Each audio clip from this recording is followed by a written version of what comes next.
Everyone, it's me, Lord DRX. இங்கே எத்தனை பேருக்கு பாப்கார்ன் சாப்பிட ரொம்ப பிடிக்கும்? எவ்வளோ பேர் விரும்பி சாப்பிடுவீங்க? ஆனால் என்னைக்காச்சும் உங்களுக்கு ஒரு டவுட் வந்திருக்கா? கடையில் வாங்குற அந்த ₹5 ₹10 பாப்கார்னாக இருக்கட்டும், ட்ரெயினில் வர அந்த ₹5 ₹10 பாப்கார்னாக இருக்கட்டும், ஏன் இந்த ஆக்டிவ் பாப்கார்ன்ஸில் அந்த ₹10 விற்கிறாங்க பார்த்தீங்களா பேக்கெட்டில், அதுவாக இருக்கட்டும், இது எல்லாம் கம்மி ரேட்டில் இருக்குது.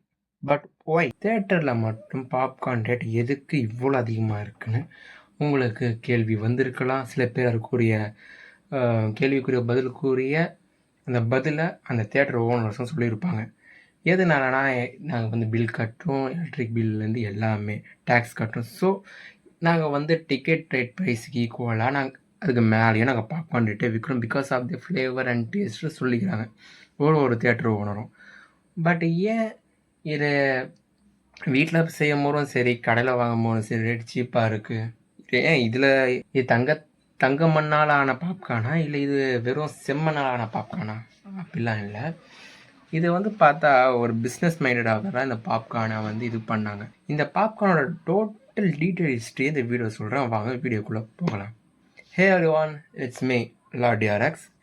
இன்றைக்கி இந்த பாப்கார்னோட கதையை நான் சொல்ல போகிறேன். எல்லாருமே படத்துக்கு கதையை பார்க்க போவாங்க, ஆனால் நான் இந்த பாப்கார்னோட கதையே இந்த வீடியோவில் நான் சொல்கிறேன். இந்த பாப்கார்ன் இருக்குதுங்க, இது வந்து பலாயிரம் வருஷத்துக்கு முன்னாடியே வந்துச்சு. அதாவது இந்த ஸ்டார்டிங் இனிஷியல் இந்த ஃபர்ஸ்ட் செஞ்சுரி அந்த மாதிரிலாம் இருக்குல்ல, அப்போவே இந்த பாப்கார்ன் வந்துருச்சு. இதுவும் சோளம் தாங்க. இந்த சோளம் வந்து அமெரிக்கன் நாட்டில், யுனைடெட் ஸ்டேட்ஸ் இருக்குல்ல, அந்த இதில் அந்த மண்ணில் உருவாகின்ற இந்த பாப்கார்ன். அதை யோசிக்கலாம், அப்போ எல்லா கார்ன்லேயும் பாப்கார்ன் ரெடி பண்ண அதுக்குன்னு தனியாக ஒரு பாப்கார்ன் இருக்குங்க.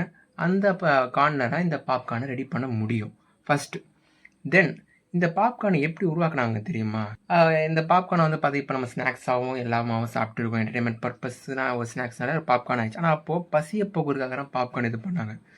ஒரு வாட்டி சோளத்தை பறித்து நெருப்பில் காட்டிகிட்டு இருக்கும்போது டப் டப் டப் டப் ஒரு சவுண்ட் வந்துடும். அப்புறம் இந்த பாப்கார்ன் வந்து இந்த பாப்கார்னில் இந்த பல்லு மாதிரி ஷேப் இருக்கிற பாப்கார்ன் மட்டும்தான் பாப்கார்னாக மாறுது. இது வந்து பார்த்தா தலைமுறையாக ட்ராவல் ஆகி 1930 ஃபஸ்ட்டு டைம் இது இந்த பாப்கார்னை வந்து பார்த்தா இதுக்கு நடைமுறை கொண்டு வராமா சேல்ஸுக்கு கொண்டு வராங்க. எங்கன்னா இந்த பொருட்காட்சி நடக்கும் போதெல்லாம் வந்து பார்த்தா இந்த பாப்கார்னை ஒரு ஸ்நாக்ஸ் ஐட்டம் மாதிரி அமெரிக்காவில், யூரோப் கண்ட்ரிஸ் எல்லாத்துலேயும் இதை வந்து விற்க ஆரம்பித்தாங்க. செம்மையாக வியாபாரம் கட்ட ஆரம்பிச்சிச்சுங்க யூரோப்பியன் கண்ட்ரிஸ்லாம்.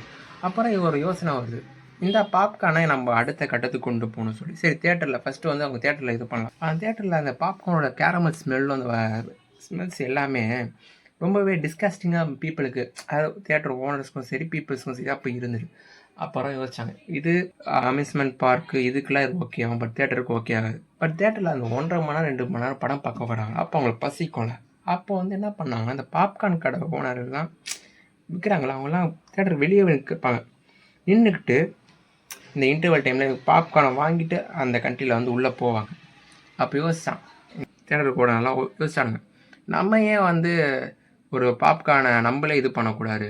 ஃபஸ்ட்டு அந்த பிளான் இருந்துட்டு, பட் அது ஸ்பாயில் ஆகிடுச்சு, அது பேஸ் நினச்சாங்க. பட் இந்த சேல்ஸை பொறுத்து இவங்களுக்கு ரொம்ப இதாகிடுச்சு. அப்படி தான் லேட்டரலாக கொஞ்சம் வருஷம் கழித்து இந்தியாவுக்கும் பாப்கார்ன் வந்துடு. அந்த பாப்கார்ன் வந்த பிறகு இந்தியாவில் அது ஒரு பிக்கெஸ்ட் மார்க்கெட்டாக ஆரம்பிச்சு. ஸோ சீப் அண்ட் பெஸ்ட்டாகவும் ப்ரீமியம் அண்ட் லக்ஸரியாக ஸ்நாக்ஸாகவும் இது மாறிச்சு because of the toppings and flavours. இது கேரமல் அது மூலியமாக இது ஃபேமஸாகவும் ஆரம்பிச்சு. மோஸ்ட்டாக வந்து தேட்டரில் படம் பார்க்க யார் போகிற காரணமே பாப்கார்ன். அதே படத்தை பார்க்க போகிற காரணமும் பாப்கார்ன் தான். காசு இருக்கிறவனால் வாங்க முடியும், காசு இல்லாதவனால வாங்க முடியல. ஏன்னா ₹20 ₹10 ₹15 கிலோ பாப்கார்ன் ₹200 250 300 500 விற்கிறது தேட்டரில். இந்த ஒரு டீட்டெயில்டு கல்ச்சரை அமெரிக்கன்காரன் கண்டுபிடிச்சி இந்தியன்காரங்கிட்ட கொடுத்து, இந்தியாக்காரன் நம்ம கிட்ட வந்து பச்சாவாக வாங்குறான். ₹250 200 டிக்கெட்டை கொடுத்து படத்துக்கு போய் அங்கே ஒரு குடும்பமாக யோசிச்சு பாருங்க, ₹1000 ஆகுது டிக்கெட்டு, 5 பேர் போகிறாங்க. அதில் மேற்கொண்டு செலவு, பெட்ரோல் செலவு ஒரு ₹200 700. அது இல்லாமல் பசங்களுக்கு பசிக்கும். கோக் வந்து ஒரு ₹10 வாட்டர் பாட்டில் ₹20 ₹30 விற்கிறாங்க. இப்போ பாப்கார்ன்லாம் பார்த்துக்கோங்க, 200 300. ஒரு நாள் ஒரு குடும்பம் தேட்டருக்கு போகணுன்னா அந்த குடும்ப தலைவனோட 3 நாள் சம்பளத்தை அவன் இழக்கணும். அதனால யாரும் இப்போ படத்துக்கே போகிற தேட்டர் பக்கம் போகிற காரணமே பயமே இதுதாங்க. போக முடியல, காசு நீ தருவியா? அவன் 3 நாள் உழைக்கிற அந்த காசை 2 மணி நேரத்துக்கு காலியாகுது. இந்த பாப்கார்ன் இந்த இது லக்ஸரி தானே. நம்ம பிரச்சனை போயிட்டு இருக்காது. நீ டிக்கெட் ப்ரைஸை ஏற்றிட்டு இந்த பாப்கார்ன் ப்ரைஸை சீப்பாக கொடுக்கலாம். அது யாருமே பண்ண மாட்டாங்க. Because it's business. இந்த அதான் சொல்கிறேன், எல்லாமே வந்து பார்த்தா ஒரு பிஸ்னஸ் மைண்டடாக தான் இருக்காங்க. அது தப்பு இல்லை. பட்டு பர்பஸ் சாப்பிட்றதுக்காக ஒன்று நம்ம தேட்டருக்கு போகல, படம் பார்க்கறதுக்காக. ஸோ காஸ்ட்டை கொஞ்சம் சீப் அண்ட் பெஸ்ட்டாகவும் குவாலிட்டியாகவும் கொடுக்குறது தப்பு இல்லை. இப்போ நீ 200 300 இருக்கிற பாப்கார்னா 50 வாங்கிக்கலாம். வாட்டர் பாட்டிலாக 10 இது போதுமே. பட் நீங்கள் பண்ண மாட்டீங்க. ஸோ ஓகே, இதே மாதிரி வேறு ஒரு இன்ட்ரெஸ்டிங்கான கண்டென்ட்டில் உங்களுக்கு வேணும் தெரிஞ்சுக்கணும்னு ஆசைப்பட்டா கீப் ஆன் ஃபாலோ மீ. அதே மாதிரி உங்களுக்கு ஏதாச்சும் பற்றி தெரிஞ்சுக்கணும் கமெண்ட் பண்ணுங்கள். இப்படிக்கு உங்களை விட பெறுவது உங்களை நான் லார்ட் DRX. பாய்.